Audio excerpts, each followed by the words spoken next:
बिस्मिल्लाहिर्रहमानिर्रहीम। अस्सलाम वालेकुम नाज़रीन, फैसलाबाद पुलिस का कानून शिकन अनासर और जराइम पेशा अफराद के खिलाफ रोज़ाना की बुनियाद पर क्रैक डाउन का सिलसिला जारी है।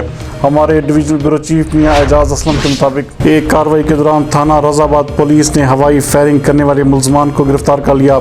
मुलजमान में इशफाक, रिजवान और सुहेल शामिल हैं। ये मुलजमान क्रिकेट टूर्नामेंट के दौरान फायरिंग कर रहे थे।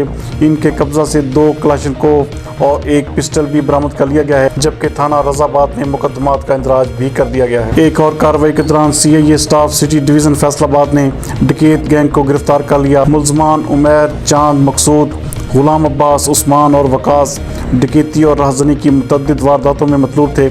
शहरियों से छीनी की नकदी और मोबाइल फ़ोन्स, जिनकी कुल मालियत 1,86,000 रुपये बनती है, वो भी उनके कब्जा से बरामद कर ली गई है। जबकि एक और कार्रवाई में थाना सदर तांदेवाला पुलिस ने असलहा लेकर घूमने वाले मुलजिम को गिरफ्तार कर लिया।